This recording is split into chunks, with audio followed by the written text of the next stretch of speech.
All right, welcome to Batten Hour.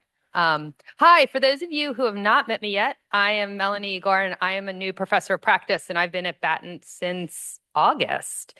And I haven't run away yet. But actually, that is one of the reasons I'm doing introductions, because these are my two worlds colliding. As many of you know, Professor Craig Volden is the director of the Center for Effective Lawmaking and one of the great professors many of you have probably had. Shuwanza Goff and I worked together for way too many years. In her role working for Mr. Hoyer when he was House Whip as well as the House Majority Leader. She was the floor director for Mr. Hoyer, which meant she controlled the chaos. And went on to go work for the Biden White House as the first, I don't know, assistant director, we'll go with that. Yeah. She was in charge of all of the House members' relationships with the White House. And then she was in charge of all of Congress's relationships with the White House as the director of the Office of Legislation during the Biden administration, where I got to work with her. But more, she is one of the smartest women I got to work with. Her ability to have political strategy and thoughtfulness and to be able to pay attention to both the big and small details was something that I still strive to be able to do in my role here and in my way of thinking about the world. So with that, I'm actually going to let the two of them have a conversation, which I'm very excited to see. Thank you.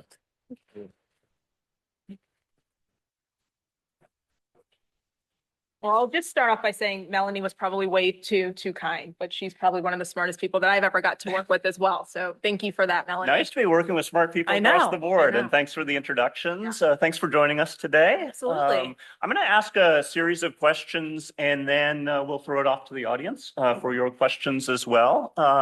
But given that introduction, I'd love to hear kind of in your own words, your career arc. How do you go from growing up in Virginia to being floor director of the House of Representatives to being director of legislative affairs at the White House? I don't know entirely, but I will tell you all how it all unfolded for me.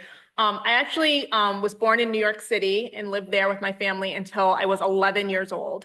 And my parents were sort of always sort of politically engaged, not like overly engaged, but sort of we followed elections and talked about it. And I always sort of had an interest for government and history and politics.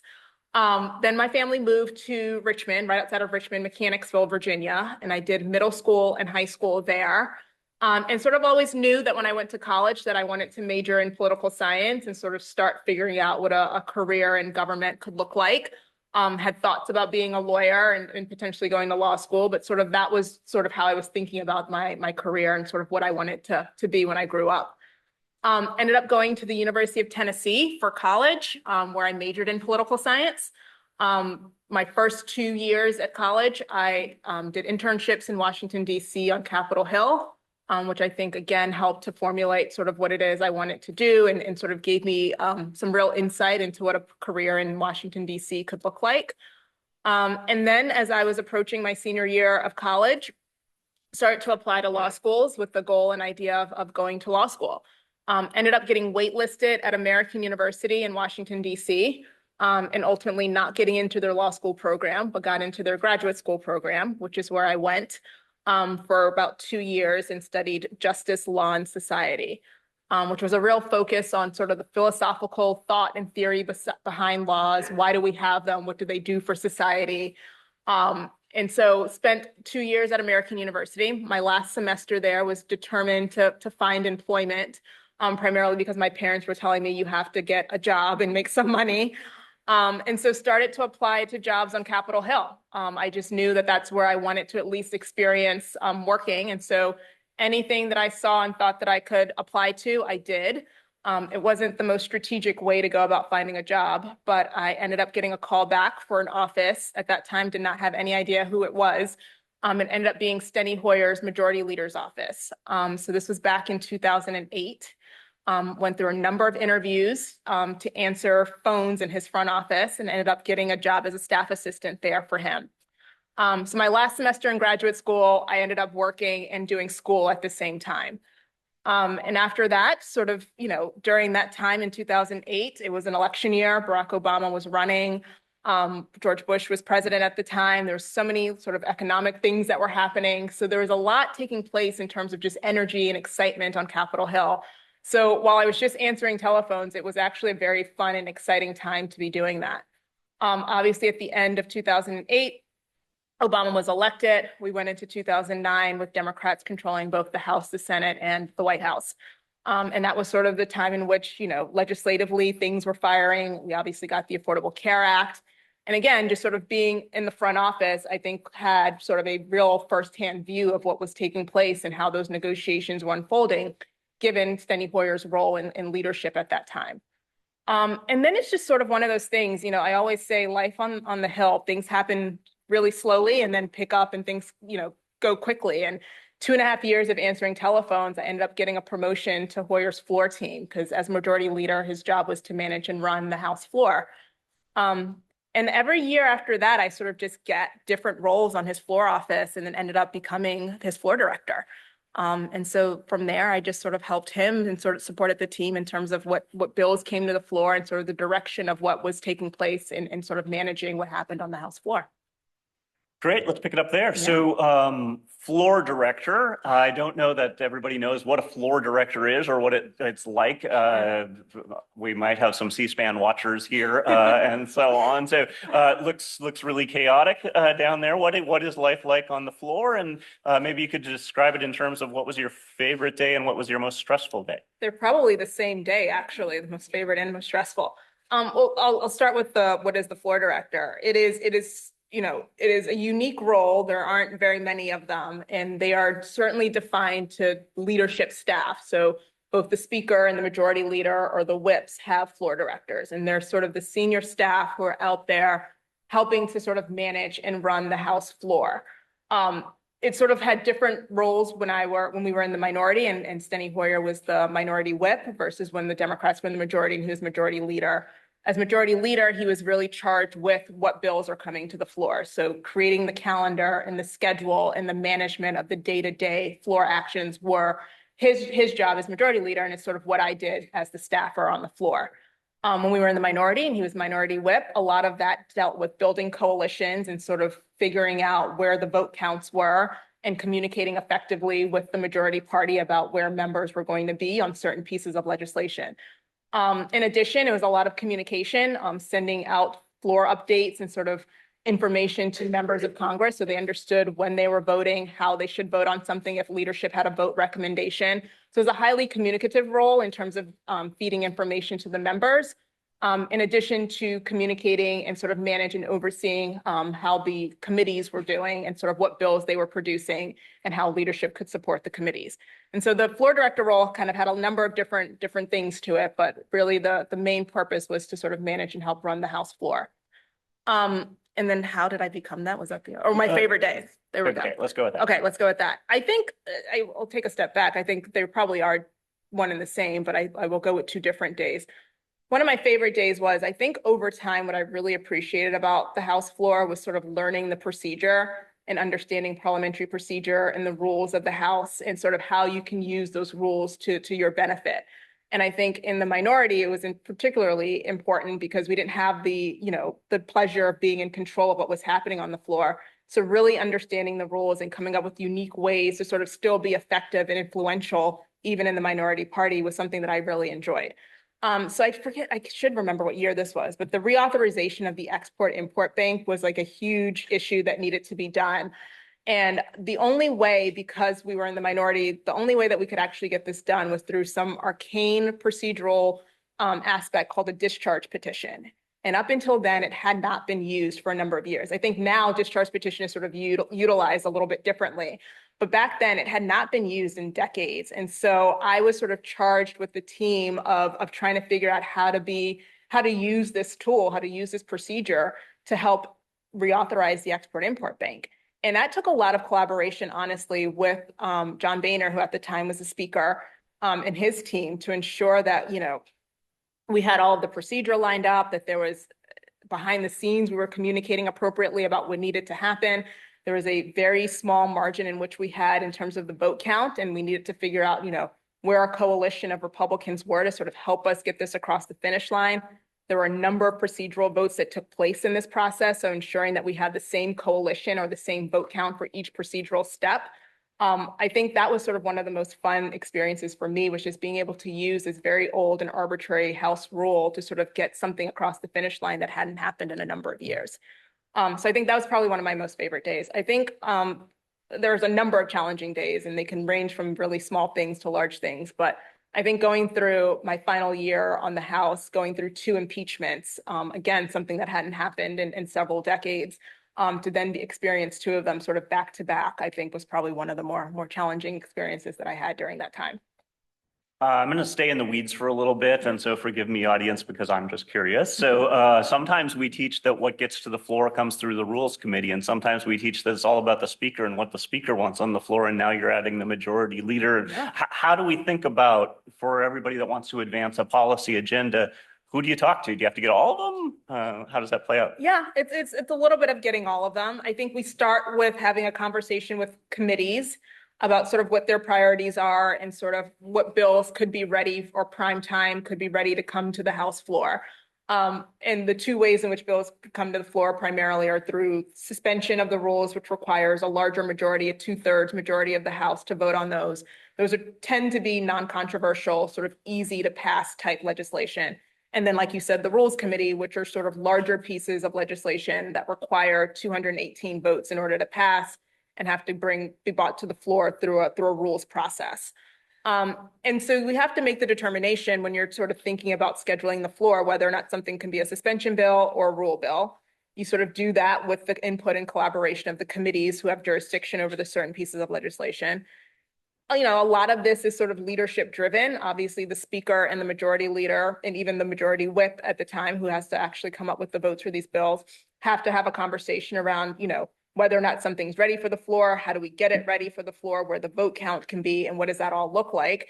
And then, you know, we try to not have, you know, very many surprises going into a vote. So make sure we understand that if this is going to be put on the floor, it's going to pass and it's going to happen the way that we want it to happen.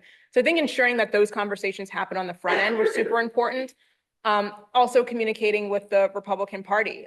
Obviously, some of these bills they were going to be opposed to, but making sure they sort of understood what we were bringing to the floor. We had a conversation around that.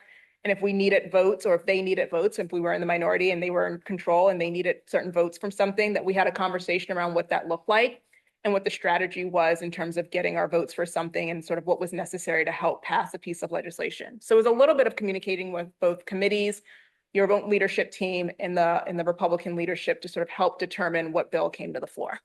So for casual observers of Congress, this all sounds really strange, right? You're actually talking across party lines, you're deciding and you're moving policies forward, you're resolving disputes over the Export-Import Bank and so on. Can you give us just the dichotomy between what we hear on the news, all the partisan bickering and dysfunction versus what you were experiencing? I think the partisan bickering and dysfunction obviously exists. That's a real thing. I'm not going to sit here and say that it isn't, but I certainly think that, you know, what you see sort of happening between the members sometimes and what you see or what you don't see happening among staff are 2 different things often. I think, you know, as a floor staffer, I think our goal, whether Republican or Democrat, was to always make sure the House floor was running appropriately. And regardless of whatever chaos was unfolding or sort of what members were thinking or wanted to have happen, we had a job to make sure the House floor did not sort of show that taking place. It's live television, and as few people who could be watching C-SPAN, there are people out there watching it. And so our goal was to make sure that everything was running as smoothly as possible. That didn't happen every single day. Members, you know, sometimes left to their own devices, come up with surprises. But I think that also helped, you know, having a good relationship with the parliamentarians who sort of help you procedurally out on the floor to manage situations. Again, that level of communication was important. And so I won't say that the partisan bickering didn't occur, but I certainly think from a staff perspective, especially when you're part of sort of the institutional staff, our goal each day was to try to make sure the institution was operating and running appropriately. I think we all knew and understand that our bosses had different perspectives and sort of different goals and missions, and we did our best to take that into consideration. But at the end of the day, we also wanted to make sure we had a floor that was functioning as much as possible. And so I think we all took that seriously from a staff perspective. So thinking kind of over a 2-year Congress, in the early days, you might have some idea of what's going to happen, what's going to play out. Sometimes you're surprised by what didn't happen than you thought would, or what happened and you never thought we'd get that over the finish line. Can you give us some of the examples of this? Yeah, I think it's so much of this can also be sort of dictated by who's in control of the White House.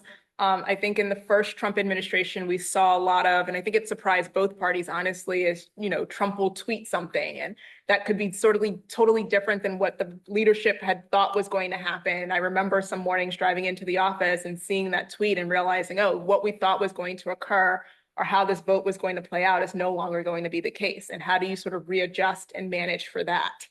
And sometimes that meant, having to pull a bill from the floor and sort of recalibrating and thinking about the strategy around that. Sometimes that meant, maybe we go forward and see if this actually plays out the way that, some people think it may play out. Sometimes you have to just like call the question and see what takes place. So I think, in some ways, the influence of social media being used as a powerful tool from that perspective, I think sort of influenced sort of the management perspective of the floor and some dynamics. I think working in the Biden administration, we didn't see too much of that. I think we tried to allow Congress to sort of maneuver and do what they needed to do. I think we obviously gave our views and inputs on that, but I certainly think we felt that Congress had the control and power and the authority to sort of make the decisions that they needed to make. I think when it was helpful or leadership needed the White House to weigh in on something, we certainly did that.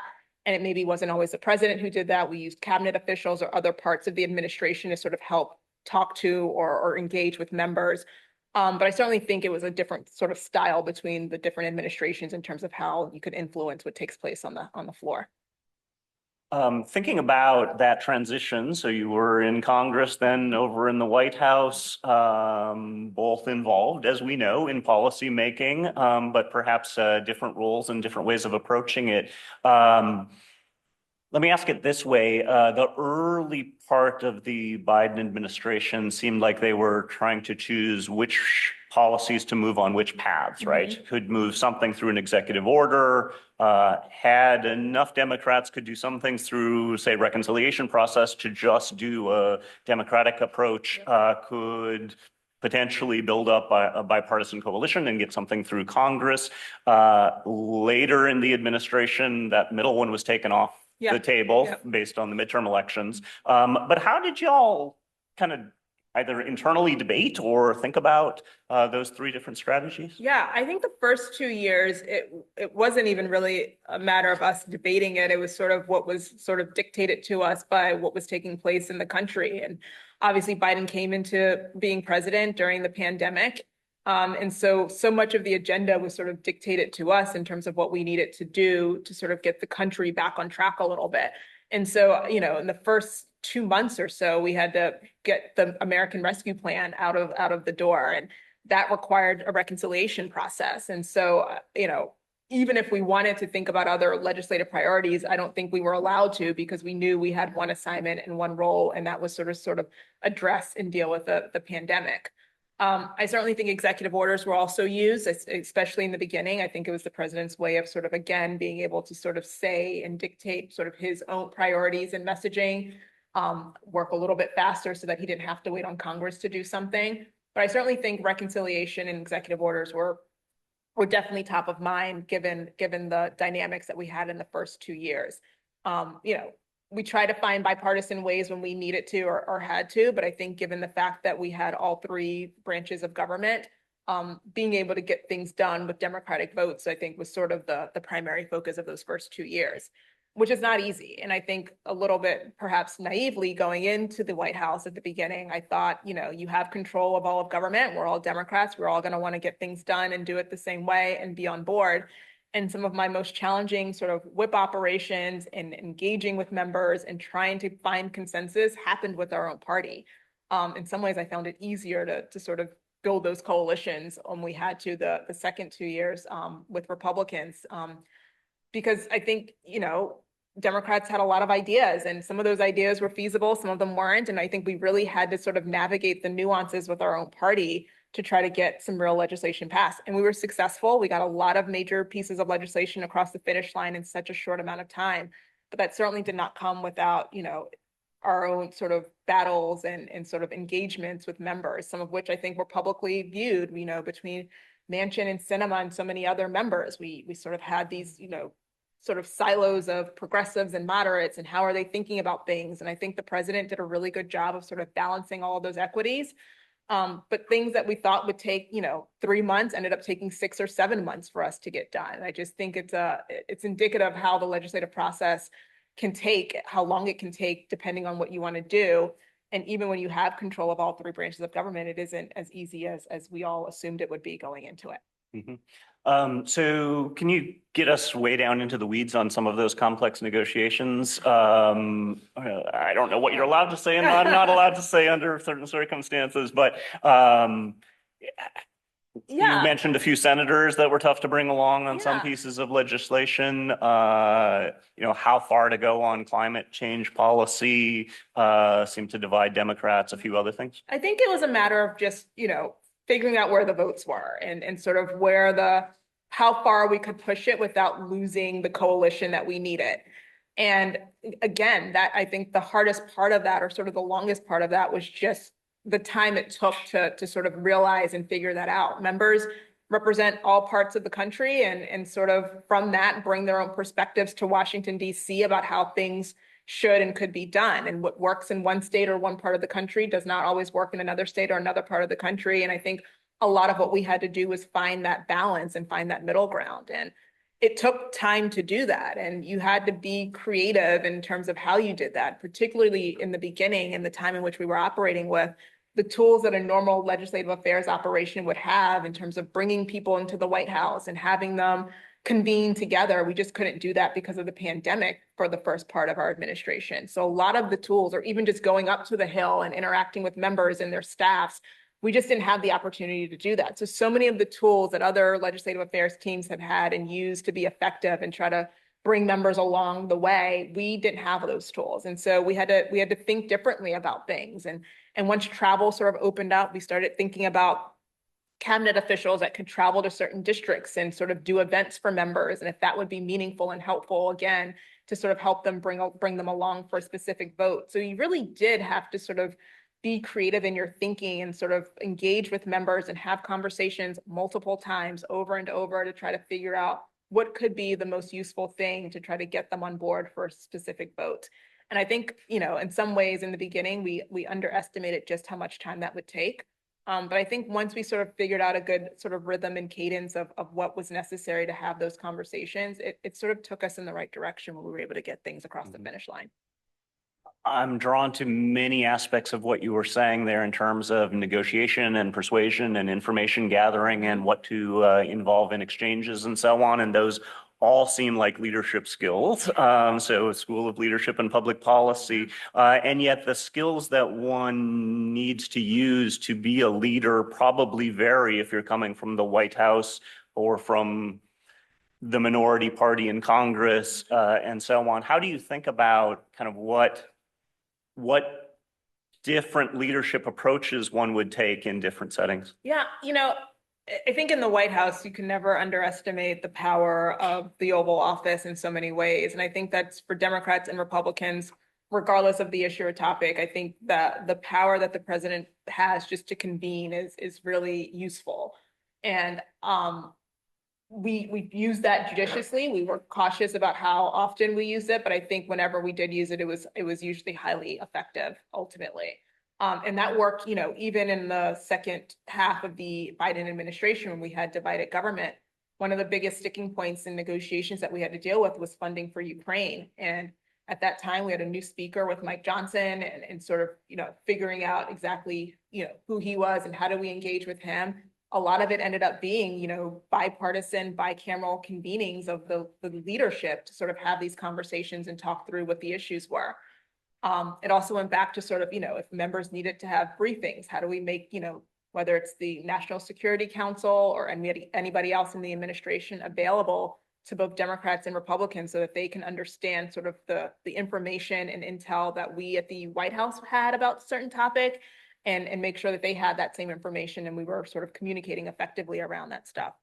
I think when you're in leadership and on the Hill, it's similar. You just don't have the sort of the large sort of platform of the White House. But I certainly think, again, what I always admire, especially about Steny Hoyer, and I saw this in other leaders as well. I often say this about Kevin McCarthy. It's just knowing and understanding members and members of their caucus and their conference, and the member services aspect of this means so much. I think, again, just having a real feel for the districts and the states that members come from and how that could impact how they think about a certain policy priority, I think means a lot to the members that people understand that. And also, I think gives you a good understanding as leadership as to where and how far you can take a member on a vote. And I think that happens at both the committee level and on the floor. You want to sort of protect vulnerable members from taking tough votes and sort of figuring out, who can take a walk somewhere or whatever needs to happen so that you aren't putting members in tough positions unnecessarily. And at least understanding why they have the position that they have on a certain piece of policy, I think was always important as a leadership staffer so that we can make decisions about what bills we are having members vote on.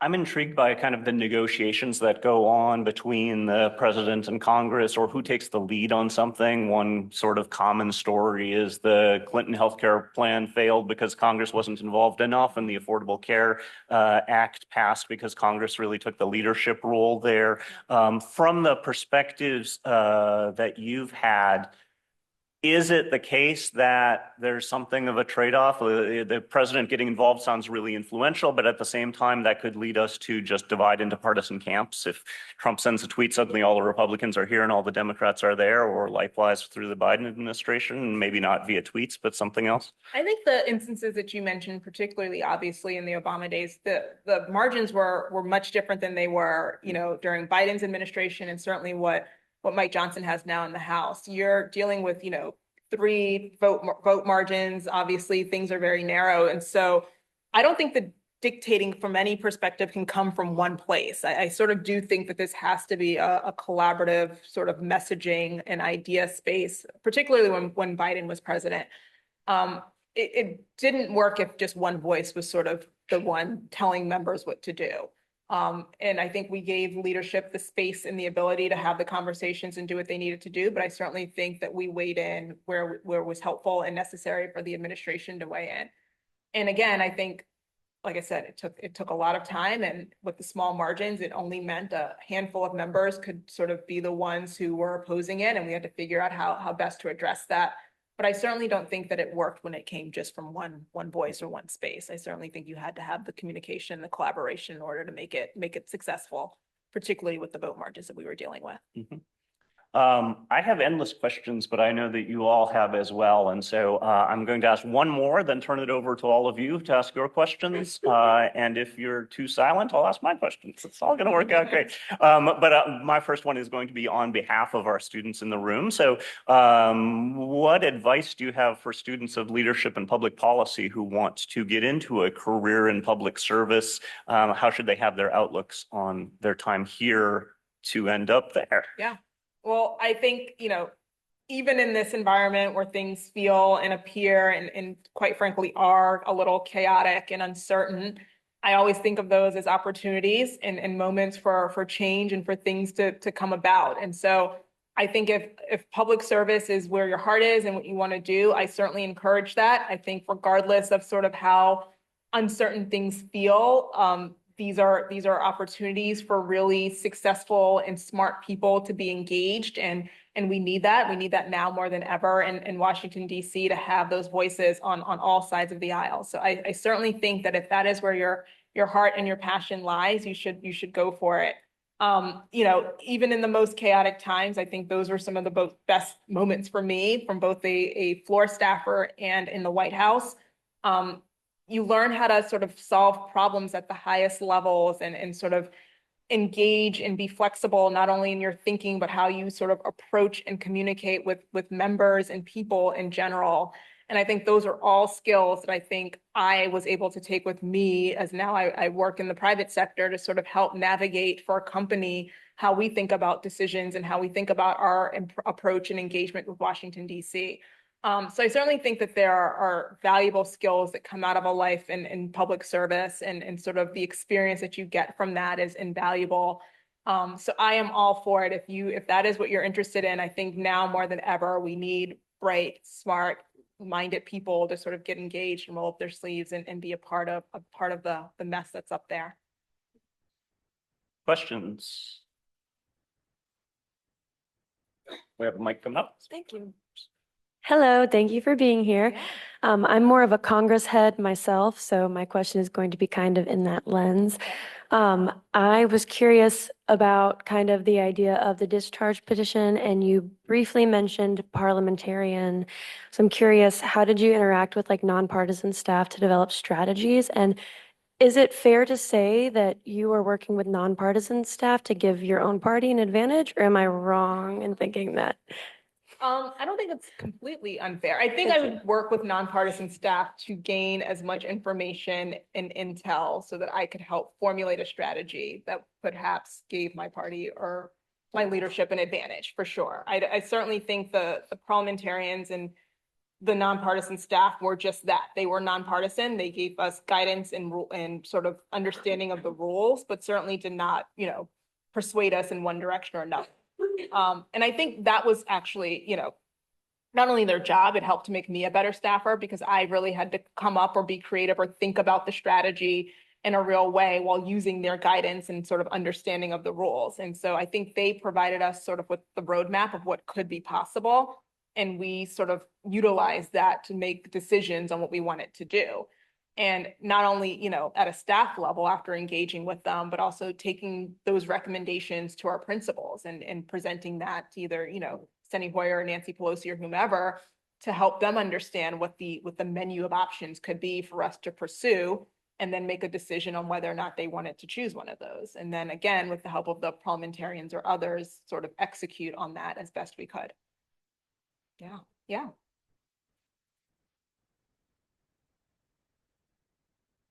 Again, thank you for coming. My question is, how have you seen, with your time with Congressman Hoyer's office, communication with members and their staff change over over a decade, the decade's worth of work Yes, that you I'm did in that his old. office, I do have a specifically deputy like Dome Watch / Whip Watch when it Oh, yeah. originally launched, like communication has changed a lot since then. It has. The communication has changed a lot.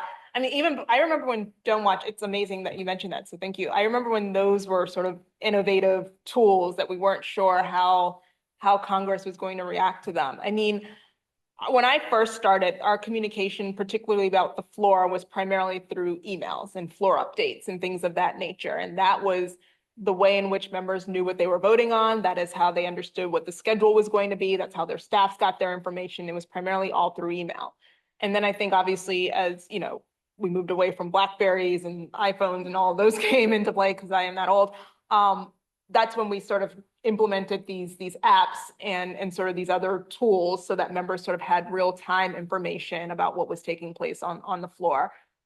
I still think that is changing. I think the way in which members and staff get information and how quickly that information is flowing, now it feels as though the emails aren't their primary source. It's sort of like, I remember we had to set up a Twitter page for the cloakroom so that they can put out real-time information about what was happening. So I really do think there's more of a sort of faster pace.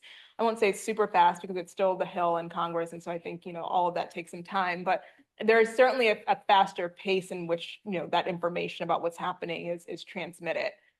It does feel to some extent the emails now, which were sort of the primary source, are now sort of the last stop that members are looking for what's happening. So yeah, I think it's, these days everyone's sort of on their like group chats and they're sort of all texting about what they're hearing, and that becomes the primary source of information sharing, which sort of puts leadership at a little bit of a disadvantage because you sort of have the members coming up with their own schedules and ideas of what's taking place. But I still think that, overall the system works well. It's just interesting to see over time how different things like Dome Watch and those things have sort of changed how members are getting their information. Yeah.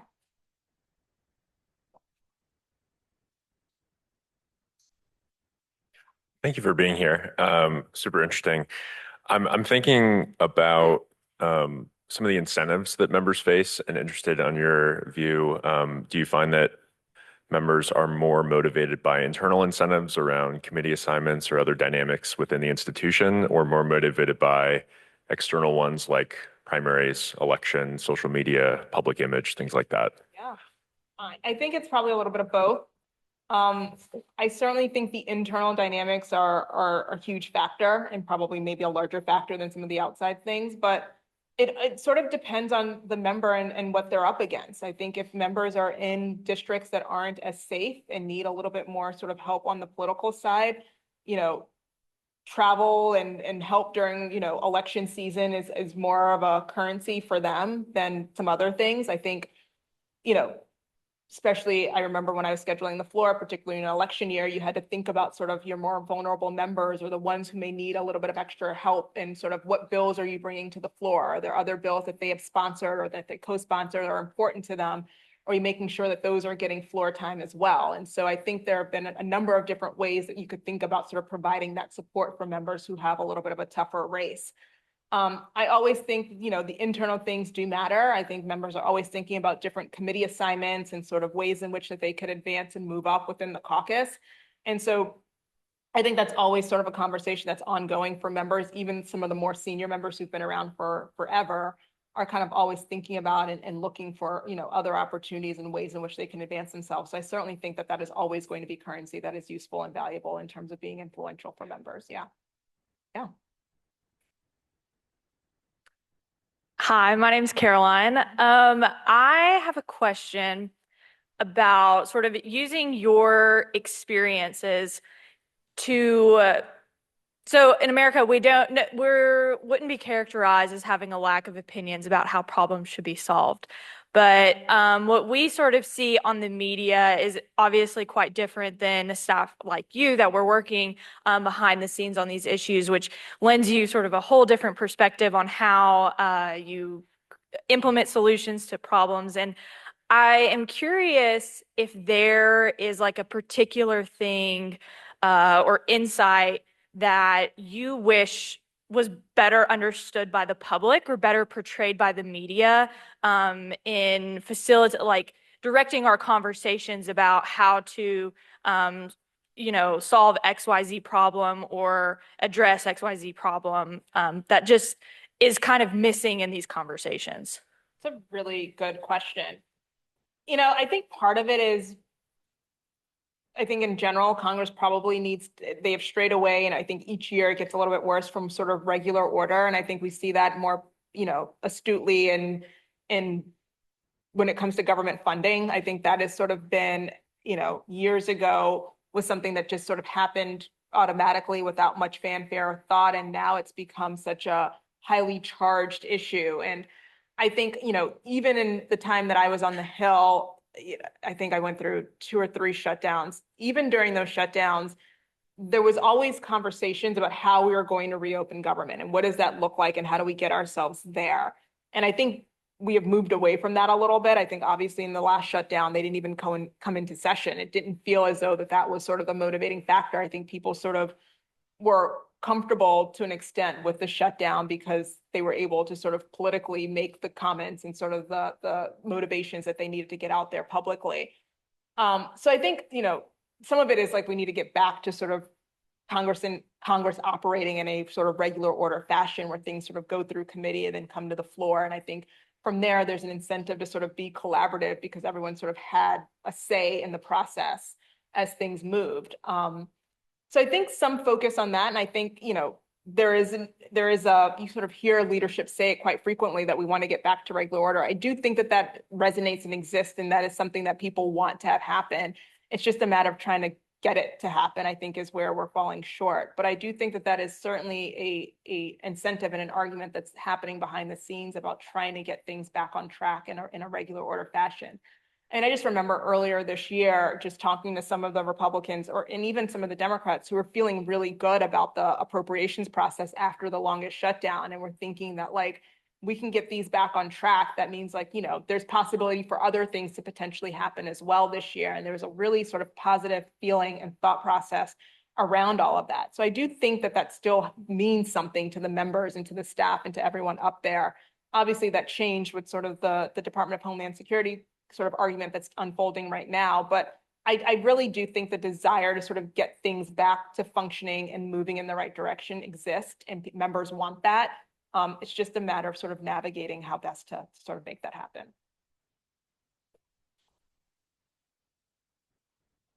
Hi, thank you for being here.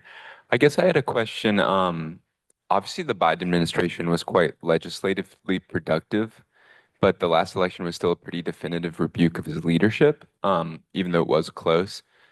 What ways and do you think the administration may have like miscalculated your legislative agenda, or what would you do differently if given another opportunity?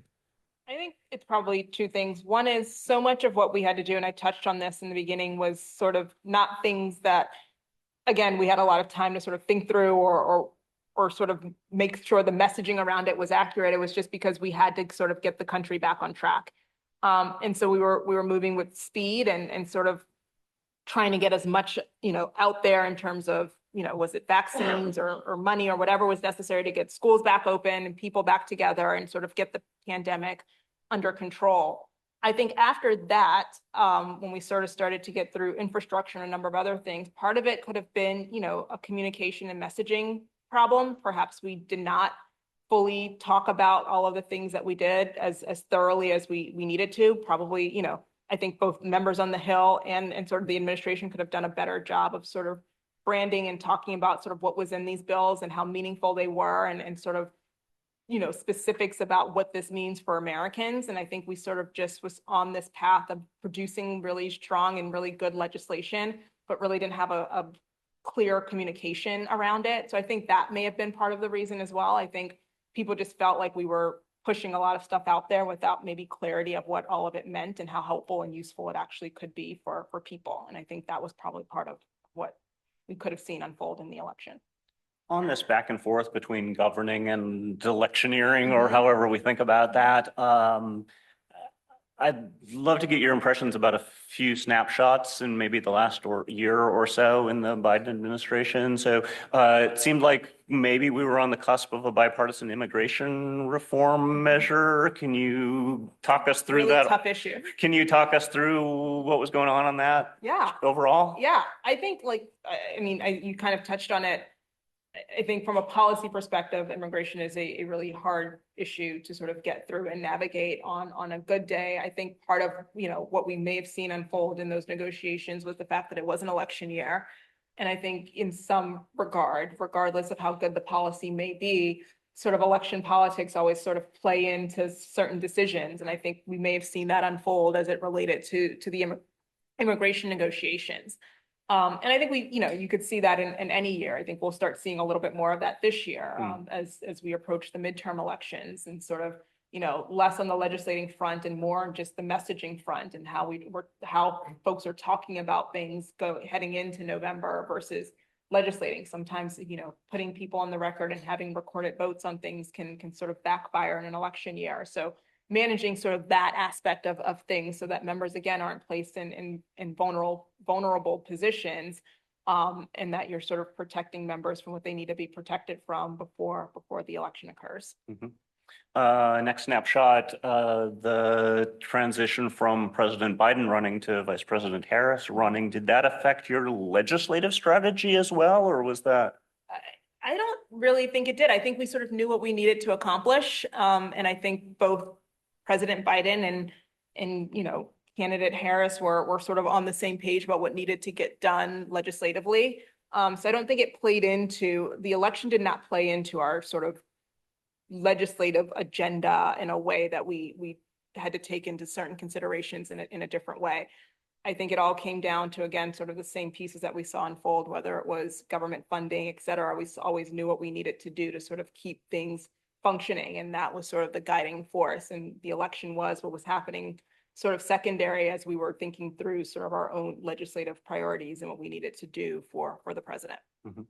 And then the third snapshot I want to get at is, and at the Center for Effective Lawmaking, we're focused quite a bit on bills that get bundled together and get through in big packages, the NDAA or others. And near, if I'm remembering right, sometime in December of 2024, there was a big package along those lines that had all kinds of things in it that was killed, let's say, through a series of tweets and other things. Can you talk me through what was going on there? And then what do you advise people whose bills are going to be incorporated and then fall by the wayside? What can they do?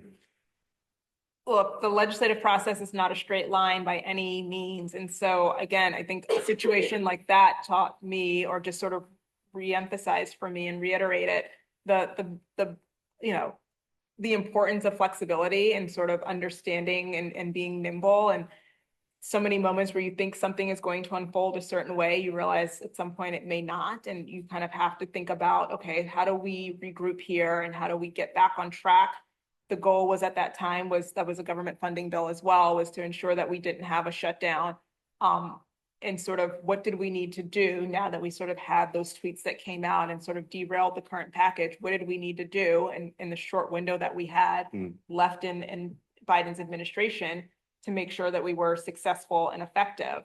And I think that, that occurred in a lot of instances. I think, when I left the White House at the beginning of 2023 and came back in the fall of 23 with the idea of, working with the speaker that I had known from my time on Capitol Hill, Kevin McCarthy, thinking about government funding and sort of those being the things that we would have to deal with. And we get into me coming back in September, and the first thing on my plate was, again, another potential shutdown. And then that's when we lost funding for Ukraine. And for the next several months, the Ukraine funding became the focus, which was something I never thought that I would have to navigate or negotiate or be a part of, because for so many months prior to that, Congress just sort of passed bills and did funding for Ukraine without sort of the political issue being on the table. And so I think overall, what I would say is sort of the moments like that is sort of where you always think that you kind of know what's going to unfold or take place. It doesn't usually happen that way. And I think that's sort of the fun part of the legislative process. It kind of goes back to what you asked about sort of my most exciting days, my most challenging days. There's certainly some of the same days, because in so many ways, you never know what you're going to get or what's going to come your way. And that can be anything that unfolds, nationally in the headlines that, again, you have to respond to.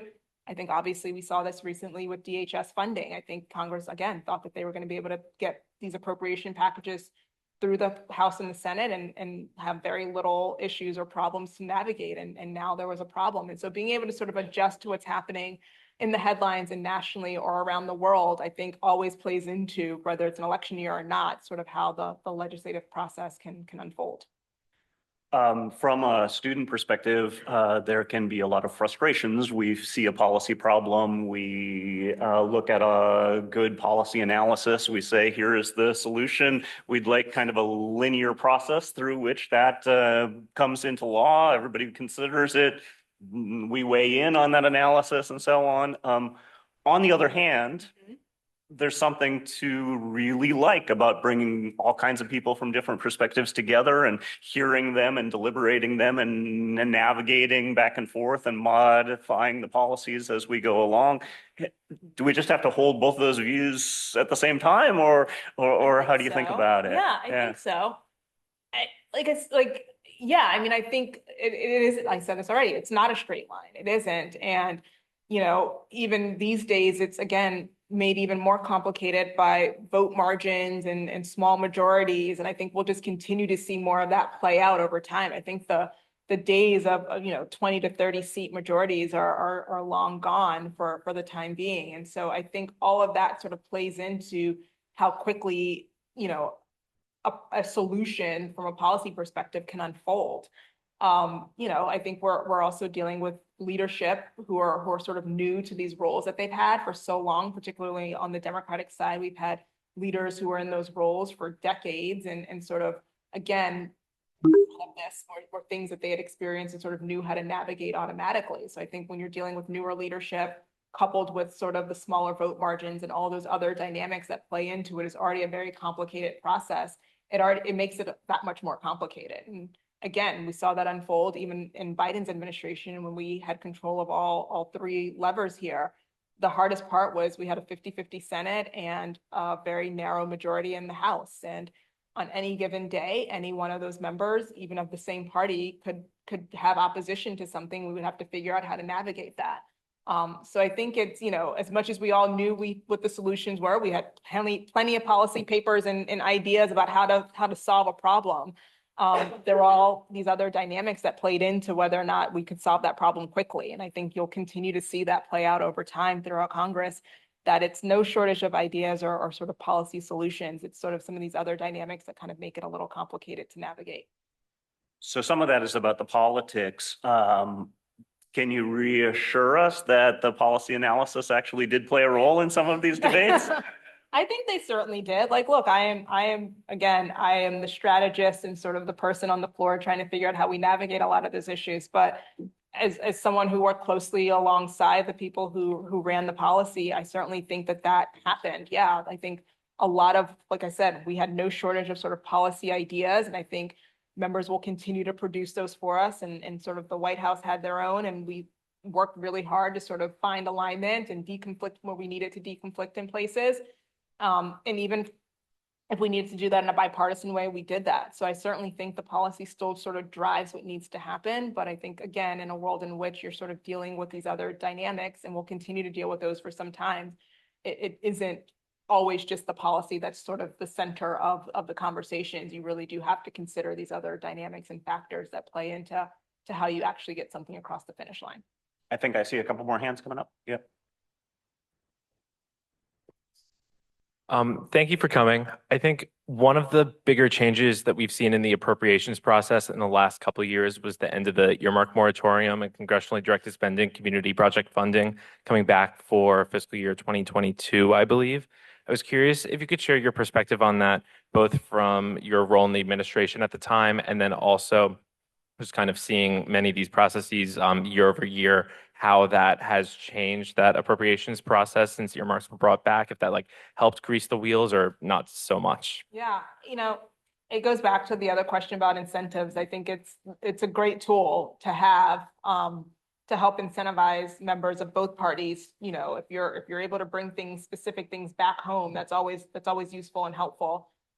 Certainly doing that with guardrails is important. I think we've seen over the years how if you don't have those guardrails, it could be problematic. So I certainly think that there's a way to balance both of those things. And I think when used appropriately and effectively can be a great tool for members. I think there's no shortage. I remember, Steny Hoyer being a huge proponent of bringing them back and had lots of bipartisan, sort of support for that. So I certainly think that it is something that members on both sides of the aisle want and sort of realize the value of it. I think there are, again, like the policy question, I think there are different ideas and thoughts around how best to bring those back and what that looks like and what the process should be for it. But I find it to be a very effective tool when they are in place. One more question.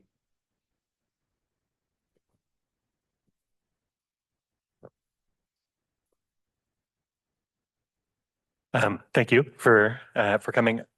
I'm used to thinking of, I want to ask you a question about the role of interest groups, particularly on the floor.